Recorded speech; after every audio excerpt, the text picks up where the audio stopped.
السلام علیکم ورحمۃ اللہ تعالی وبرکاتہ۔ نحمده ونصلي ونسلم على رسوله الكريم، اما بعد فاعوذ باللہ من الشیطان الرجیم، بسم اللہ الرحمن الرحیم۔ ان اللہ وملائکته یصلون علی النبی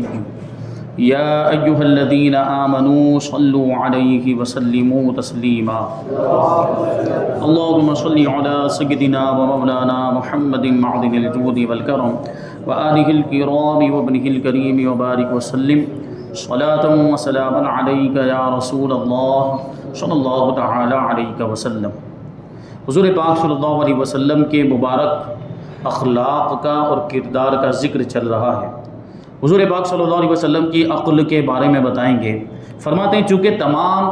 علمی اور عملی اور اخلاقی کمالات کا دار و مدار عقل ہی پر ہے۔ عقل سلامت ہے تو پھر یہ سارے کمالات بھی سلامت ہیں، اور ساری مہارتیں، ساری خوبیاں اور ساری صفات کا دار و مدار، سارے کمالات کا دار و مدار یہ عقل پر ہوتا ہے۔ اس لیے حضور پاک صلی اللہ علیہ وسلم کی عقل کے بارے میں کچھ باتیں یہاں پر بیان کرنا ضروری سمجھتے ہوئے کہتے ہیں کہ ایک حوالہ یہاں پہ ذکر کیا جا رہا ہے۔ وہاب ابن منبہ رضی اللہ تعالیٰ عنہ نے فرمایا کہ میں نے 71 کتابوں میں پڑھا ہے کہ جب سے دنیا عالم وجود میں آئی ہے اس وقت سے قیامت تک کے تمام انسانوں کی عقل کا اگر حضور پاک صلی اللہ علیہ وسلم کی عقل شریف سے موازنہ کیا جائے، یعنی مقابلہ کیا جائے، جب سے دنیا بنی ہے اس وقت سے لے کر حضور پاک صلی اللہ علیہ وسلم کے زمانے تک، بلکہ فرماتے ہیں قیامت تک جتنے انسان آنے والے ہیں سب کی عقلوں کو جمع کیا جائے اور حضور پاک صلی اللہ علیہ وسلم کی عقل کو لیا جائے اور ان سارے انسانوں کی عقل کا حضور پاک صلی اللہ علیہ وسلم کی عقل سے مقابلہ موازنہ کیا جائے، تو فرماتے ہیں تمام انسانوں کی عقلوں کو حضور پاک صلی اللہ علیہ وسلم کی عقل شریف سے وہی نسبت ہوگی جو ایک ریت کے ذرے کو تمام دنیا کے ریگستانوں سے نسبت ہے۔ یعنی ایک ریت کا ذرہ اور پورے دنیا کے ریگستان، کسی ایک خاص ریگستان کی بات نہیں کر، ریگستان سمجھ رہے ہیں نا، وہ ریتیلا پورا جو میدان ہوتا ہے اس کو ریگستان کہا جاتا ہے،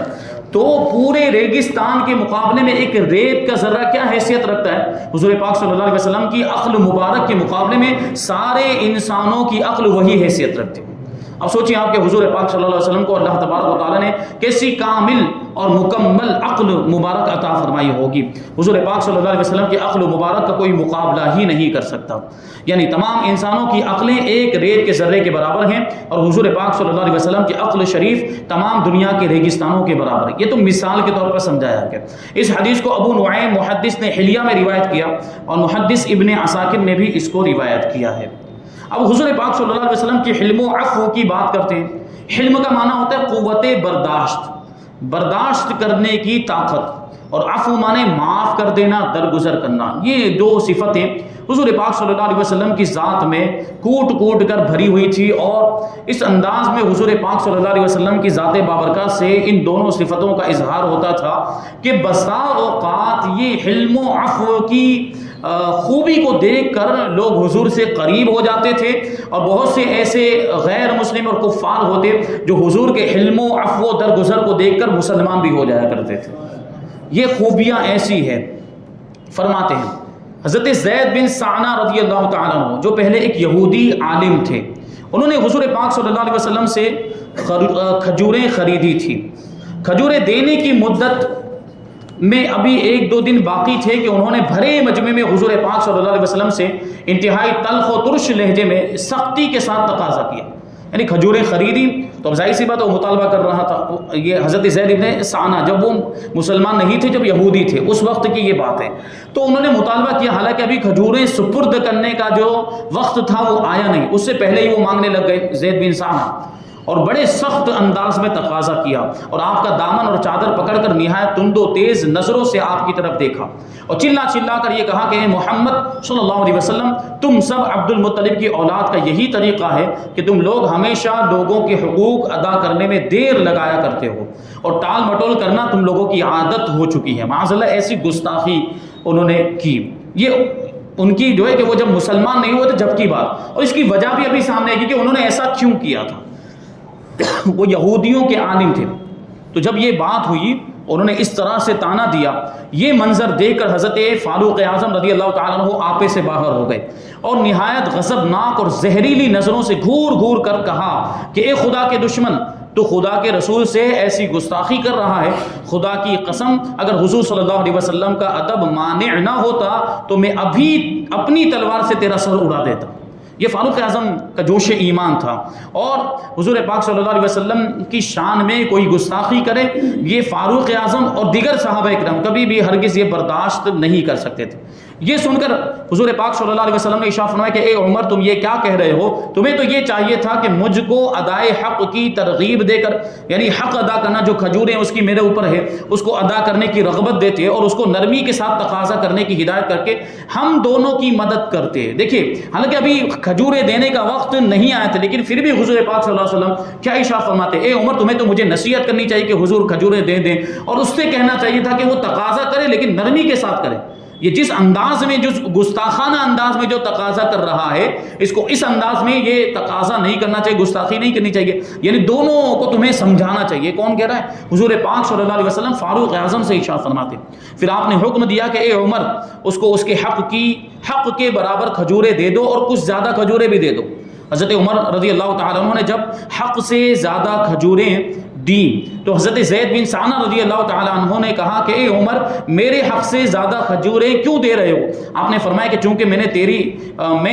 ٹیڑھی ترچھی نظروں سے دیکھ کر تم کو خوف زدہ کر دیا تھا، اس لیے حضور پاک صلی اللہ علیہ وسلم نے تمہاری دلجوئی اور دلداری کے لیے تمہارے حق سے کچھ زیادہ کھجوریں دینے کا مجھے حکم فرمایا. یہ حضور کی سخاوت ہے اور دل جوئی کا انداز. یہ سن کر حضرت زید بن ثانہ رضی اللہ تعالیٰ عنہ نے کہا کہ اے عمر، کیا تم مجھے پہچانتے ہو؟ میں زید بن ثانہ ہوں. آپ نے فرمایا کہ تم وہی زید بن ثانہ ہو جو یہودیوں کا بہت بڑا عالم ہے؟ انہوں نے کہا جی ہاں. یہ سن کر حضرت عمر رضی اللہ تعالیٰ عنہ نے دریافت فرمایا کہ پھر تم نے حضور پاک صلی اللہ علیہ وسلم کے ساتھ ایسی گستاخی کیوں کی؟ کیونکہ یہودی عالم جو ہوتے تھے، یہودیوں کی عوام کی بات نہیں، ان کو پتہ نہیں ہوتا، لیکن یہود کے جو عالم تھے وہ حضور کی شان جانتے تھے. انہوں نے آسمانی کتابوں کے اندر حضور پاک صلی اللہ علیہ وسلم کے اوصاف پڑھے تھے، حضور کی علامتی نشانیاں جانتے تھے، اور وہ علماء جو تھے وہ کبھی اس طرح کی گستاخیاں نہیں کرتے. یہود کے علماء، حالانکہ ان پر بھی لازم تھا کہ وہ حضور کی سچائی کو جانتے، پھر ایمان کیوں نہیں لاتے تھے؟ تو ایمان نہیں لاتے یہ تو غلط بات تھی، لیکن زید بن ثانہ بھی حضور کو جانتے تھے. تو حضرت فاروق اعظم کو اسی وجہ سے یہ تعجب ہوا کہ یہ یہودی عالم ہونے کے باوجود ایسا انہوں نے کیوں کیا اور حضور کی شان میں ایسا گستاخی والا برتاؤ کیوں کیا.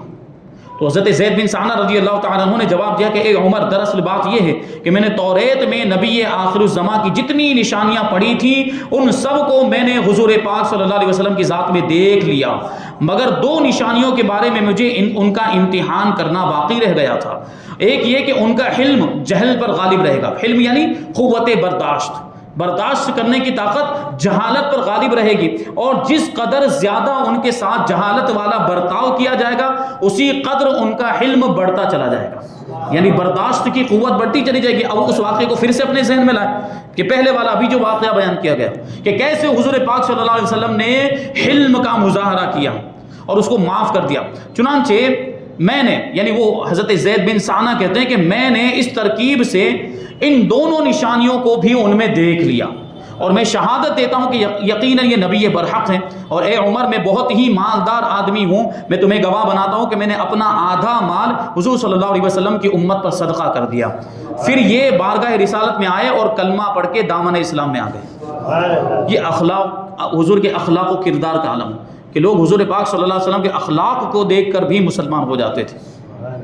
حضرت جبیر بن مطعم رضی اللہ تعالیٰ عنہ کہتے ہیں کہ جنگ حنین سے واپسی پر دیہاتی لوگ آپ سے چمٹ گئے. اب یہ دیہاتی لوگوں کا معاملہ یہ ہوتا تھا کہ شہریوں کے طور طریقوں سے واقف نہیں ہوتے، اخلاق اور آداب کس طرح سے پیش آنا چاہیے وہ ساری چیزیں وہ نہیں جانتے. تو یہی معاملہ ہوا، حضور پاک صلی اللہ علیہ وسلم کی بارگاہ کے آداب یہ جانتے نہیں تھے، تو حضور سے چمٹ گئے اور آپ سے مال کا سوال کرنے لگے کہ ہمیں مال چاہیے، ہمیں مال چاہیے. یہاں تک کہ آپ کو چمٹے کہ آپ پیچھے ہٹتے ہٹتے ایک ببول کے درخت کے پاس جا کر ٹھہر گئے. اتنے میں ایک بدوی یعنی ایک دیہاتی آپ کی چادر مبارک اچک کر لے کر بھاگ گیا. اب یہ بھی دیکھیں، یعنی یہ بارگاہ رسالت کے ادب کے خلاف تھی یہ بات کہ حضور پاک صلی اللہ علیہ وسلم سے پہلے تو ایسے چمٹے کہ حضور کو پیچھے ہٹنا پڑا، پھر یہ کہ چادر لے کر بھاگ گیا ایک دیہاتی،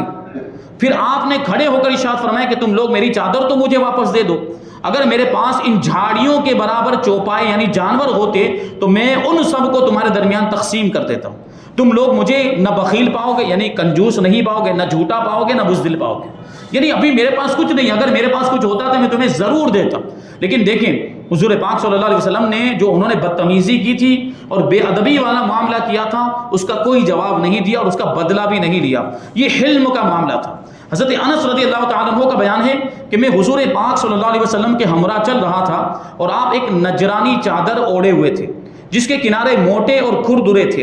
ایک دم ایک بدوی نے ایک دیہاتی نے آپ کو پکڑ لیا اور اتنے زبردست جھٹکے سے چادر مبارک کو اس نے کھینچا کہ حضور پاک صلی اللہ علیہ وسلم کی نرم و نازک گردن پر چادر کے کنارے سے خراش آ گئی، وہ ایسے کھینچنے کی وجہ سے حضور کی گردن مبارک پر یہ خراش آ گئی۔ پھر اس بدوی نے یہ کہا کہ اللہ کا جو مال آپ کے پاس ہے آپ حکم دیجئے کہ اس میں سے مجھ کو کچھ مل جائے۔ حضور رحمت عالم صلی اللہ علیہ وسلم نے جب اس بدوی کی طرف توجہ فرمائی تو کمال حلم و عفو سے اس کی طرف دیکھ کر ہنس پڑے اور پھر اس کو کچھ مال عطا فرمانے کا حکم صادر فرما دیا، کیونکہ حضور جانتے تھے کہ وہ دیہاتی ہے، بدوی ہے، وہ طور طریقے نہیں جانتا، آداب سے واقف نہیں ہے، اگر اس کو سزا دی جاتی اور اس کو اس کا بدلہ دیا جاتا تو اس میں اس کا کیا قصور تھا۔ حضور پاک صلی اللہ علیہ وسلم نے اس کو معاف فرما دیا اور اس کے تعلق سے مال عطا فرمانے کا صحابہ کرام کو حکم دیا۔ جنگ احد میں عتبہ بن ابی وقاص نے آپ کے دندان مبارک کو شہید کر دیا اور عبداللہ ابن قمیہ نے چہرہ انور کو زخمی اور خون آلود کر دیا، یعنی اتنا سارا معاملہ ہو گیا، اس کے باوجود بھی حضور پاک صلی اللہ علیہ وسلم نے ان لوگوں کے لیے اس کے سوا کچھ بھی نہیں فرمایا کہ اللہم اہدی قومی فانہم لا یعلمون، یعنی اے اللہ تو میری قوم کو ہدایت عطا فرما کیونکہ یہ لوگ مجھے جانتے نہیں۔ خیبر میں زینب نامی یہودی عورت نے آپ کو زہر دیا مگر آپ نے اس سے کوئی انتقام نہیں لیا۔ لبید بن عاصم نے آپ پر جادو کیا اور بذریعہ وحی اس کا سارا حال حضور پاک صلی اللہ علیہ وسلم کو معلوم ہو گیا مگر آپ نے اس سے کوئی مواخذہ نہیں فرمایا، کوئی انتقام اور بدلہ نہیں لیا۔ غورث بن حارث نے آپ کے قتل کے ارادے سے آپ کی تلوار لے کر میان سے کھینچ لی۔ جب حضور پاک صلی اللہ علیہ وسلم نیند سے بیدار ہوئے تو غورث کہنے لگا کہ اے محمد صلی اللہ علیہ وسلم اب کون ہے جو آپ کو مجھ سے بچا لے گا؟ آپ نے فرمایا کہ اللہ۔ نبوت کی ہیبت سے تلوار اس کے ہاتھ سے گر پڑی اور حضور پاک صلی اللہ علیہ وسلم نے تلوار ہاتھ میں لے کر فرمایا کہ بول اب تجھ کو میرے ہاتھ سے کون بچانے والا ہے؟ غورث گر گڑا کر کہنے لگا کہ آپ ہی میری جان بچا دیں۔ رحمت عالم صلی اللہ علیہ وسلم نے اس کو چھوڑ دیا اور معاف فرما دیا۔ چنانچہ غورث اپنی قوم میں آ کر کہنے لگا کہ اے لوگوں، میں ایسے شخص کے پاس سے آیا ہوں جو تمام دنیا کے انسانوں میں سب سے بہتر ہے۔ کفار مکہ نے وہ کون سا ایسا ظالمانہ برتاؤ تھا جو آپ کے ساتھ نہ کیا ہو، مگر فتح مکہ کے دن جب مکہ فتح ہو گیا، جب یہ سب جباران قریش جو مسلمانوں پر ظلم و ستم کیا کرتے تھے انصار و مہاجرین کے لشکر کے محاصرے میں محصور و مجبور ہو کر حرم کعبہ میں خوف و دہشت سے کانپ رہے تھے اور انتقام کے ڈر سے ان کے جسم کا ایک ایک بال لرز رہا تھا، رسول رحمت صلی اللہ علیہ وسلم نے ان مجرموں اور پاپیوں کو یہ فرما کر چھوڑ دیا اور معاف فرما دیا، لا تصدیب علیکم اليوم فاذهبوا انتم الطلقاء، آج تم پر کوئی مواخذہ نہیں، تمہاری کوئی پکڑ نہیں ہوگی، جاؤ تم سب آزاد ہو۔ ابھی سوچیں آپ نے اس سے پہلے حضور پاک صلی اللہ علیہ وسلم اور صحابہ کرام کے وہ واقعات سماعت کیے مکہ مکرمہ میں جب حضور پاک صلی اللہ علیہ وسلم تشریف فرماتے، ہجرت سے پہلے کے واقعات، کفار اور مشرکین مسلمانوں پر کیسے کیسے ظلم و ستم کیا کرتے تھے اور حضور پاک صلی اللہ علیہ وسلم کو بھی کس انداز میں انہوں نے ستانے کی کوشش کی اور کون سا ایسا ظالمانہ برتاؤ نہیں تھا جو انہوں نے حضور پاک صلی اللہ علیہ وسلم کے ساتھ نہ کیا ہو۔ یہ ساری چیزیں اور یہ سارا ظلم و ستم، اس کے باوجود حضور پاک صلی اللہ علیہ وسلم نے فتح مکہ کے دن ان ظالموں کو معاف فرما دیا۔ ایک کافر کو صحابہ کرام پکڑ کر لائے کہ یا رسول اللہ صلی اللہ تعالیٰ علیہ وسلم، اس نے آپ کے قتل کا ارادہ کیا تھا، وہ شخص خوف و دہشت سے لرزہ برندام ہو گیا۔ رحمت للعالمین صلی اللہ علیہ وسلم نے فرمایا کہ تم کوئی خوف نہ رکھو، بالکل مت ڈرو، اگر تم نے میرے قتل کا ارادہ کر لیا تھا تو کیا ہوا، تم کبھی میرے اوپر غالب نہیں ہو سکتے تھے، کیونکہ خداوند تعالیٰ نے میری حفاظت کا وعدہ فرما دیا ہے۔ الغرض، اس طرح کے نبی رحمت صلی اللہ علیہ وسلم کی حیات طیبہ میں ہزاروں واقعات ہیں جن سے پتہ چلتا ہے کہ حلم و عفو یعنی ایذاؤں تکلیفوں کو برداشت کرنا اور مجرموں کو قدرت ہونے کے باوجود بغیر انتقام اور بدلہ لیے ہوئے چھوڑ دینا اور معاف کر دینا، آپ کی یہ عادت کریمہ بھی آپ کے اخلاق حسنہ کا وہ عظیم شاہکار ہے جو ساری دنیا میں عدیم المثال ہے، یعنی ساری دنیا میں اس کی مثال نہیں مل سکتی۔ حضرت بی بی عائشہ رضی اللہ تعالی عنہا فرماتی ہیں ومن تقم رسول اللہ صلی اللہ علیہ وسلم لنفسہ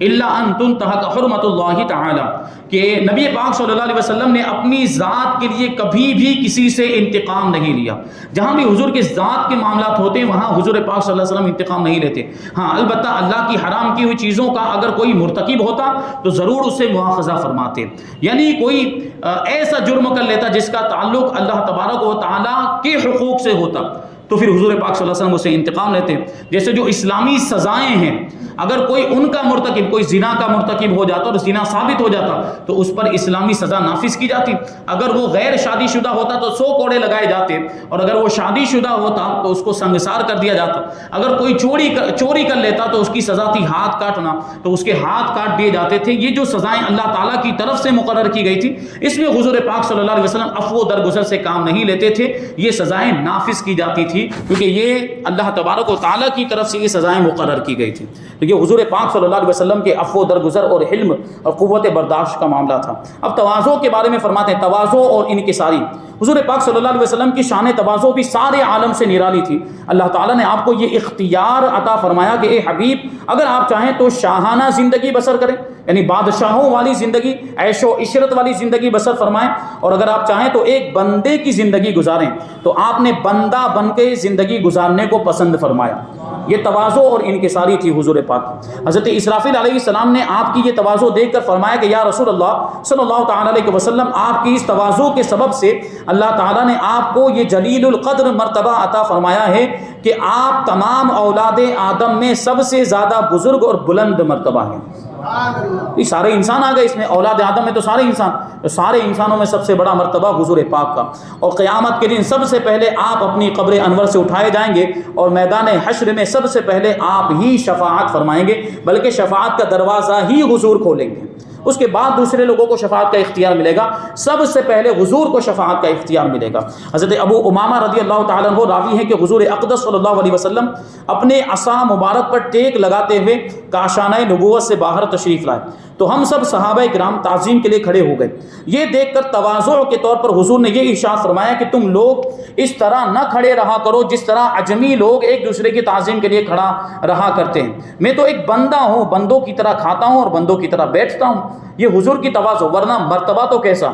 کہ جبرائیل بھی حضور کے مرتبے کو دیکھ کر رشک کیا کرتے ہیں، اور جبرائیل کہتے ہیں، جب معراج کے واقعے کی طرف آپ دیکھیں کہ جہاں جبرائیل کی بھی پہنچ نہیں، اس سے بھی آگے حضور پاک صلی اللہ علیہ وسلم تشریف لے جاتے ہیں۔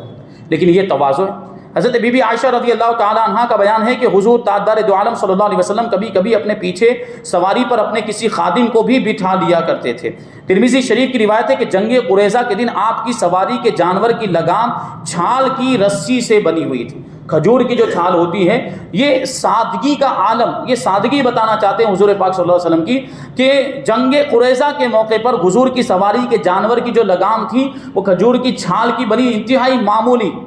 اور جو مالدار ہوتے ہیں تو ان کے پھر وہ اس طرح کے جو ساز و سامان ہوتے وہ بھی اس انداز کے ہوتے ہیں، مالداروں والے ہوا کرتے ہیں۔ لیکن یہ حضور پاک صلی اللہ علیہ وسلم کی سادگی والی زندگی۔ حضرت انس رضی اللہ تعالیٰ عنہ کہتے ہیں کہ حضور پاک صلی اللہ علیہ وسلم غلاموں کی دعوت کو بھی قبول فرماتے تھے۔ جو کی روٹی اور پرانی چربی کھانے کی دعوت دی جاتی تھی تو آپ اس دعوت کو بھی قبول فرماتے تھے۔ مسکینوں کی بیمار پرسی کرتے، غریبوں کی اور جن کے پاس کچھ نہیں ہوتا مال و دولت ان کے پاس بھی حضور تشریف لے جاتے اور فقراء کے ساتھ غریبوں کے ساتھ ہم نشینی فرماتے، ان کے پاس بھی جا کر بیٹھا کرتے تھے، ان سے بھی گفتگو کیا کرتے اور اپنے صحابہ کے درمیان مل جل کر نشست فرماتے، یعنی کسی کے درمیان بھید بھاؤ نہیں فرماتے کہ مالداروں کے ساتھ اچھے انداز میں پیش آئیں اور غریبوں کے ساتھ ترش روئی کے ساتھ پیش آئیں۔ یہ حضور پاک صلی اللہ علیہ وسلم کا طریقہ نہیں تھا، بلکہ حضور پاک صلی اللہ علیہ وسلم امیر و غریب اور ہر کسی کے ساتھ جو بھی صحابہ حضور پاک صلی اللہ علیہ وسلم کی بارگاہ میں آتے تھے سب کے ساتھ ایک ہی انداز میں حضور پاک صلی اللہ علیہ وسلم پیش آتے، سب کی دلجوئی فرماتے اور سب سے اس انداز میں پیش آتے کہ وہ سامنے والا ملاقات کرنے والا یہ سمجھتا کہ حضور مجھ سے ہی سب سے زیادہ محبت فرماتے ہیں۔ حضرت ابو سعید خدری رضی اللہ تعالیٰ عنہ نے فرمایا کہ حضور پاک صلی اللہ علیہ وسلم اپنے گھریلو کام خود اپنے دست مبارک سے کر لیا کرتے تھے، اپنے خادموں کے ساتھ بیٹھ کر کھانا بھی تناول فرما لیا کرتے اور گھر کے کاموں میں آپ اپنے خادموں کی بھی مدد فرمایا کرتے۔ آج ہمارے آپ کے معاملات یہ جو مالدار اصحاب ثروت ہیں ان کے معاملات کے وہ نوکر جو ہوتے ہیں تو ان کے ساتھ بہت برا برتاؤ کرتے ہیں اور ان کے ساتھ کھانا تو دور کی بات ہے ان کو ساتھ میں بٹھانا بھی پسند نہیں کرتے، لیکن یہ حضور پاک صلی اللہ علیہ وسلم کا مساوات کا انداز ہے، برابری کیسی فرماتے ہیں کہ خادموں کا بھی خیال فرماتے، خادموں کی بھی دلجوئی کرتے، ان کے ساتھ بیٹھ کر کھانا بھی تناول فرمایا کرتے تھے۔ ابھی یہ تواضع کے تعلق سے کچھ واقعات باقی ہیں، پھر حسن معاشرت کے بارے میں کچھ باتیں، حضور پاک صلی اللہ علیہ وسلم کی زندگی کے کچھ واقعات، حیا کے بارے میں انشاءاللہ جو ہے کہ آئندہ درس میں ہم شامل کریں گے۔ اللہ تبارک و تعالیٰ کی بارگاہ میں دعا ہے کہ جو بھی بیان ہوا اس پر ہم سب کو عمل کرنے کی توفیق عطا فرمائے اور یہ حضور پاک صلی اللہ علیہ وسلم کے اخلاق کریمانہ ہم کو اپنانے کی توفیق عطا فرمائے۔ وما علینا الا البلاغ۔ الفاتحہ۔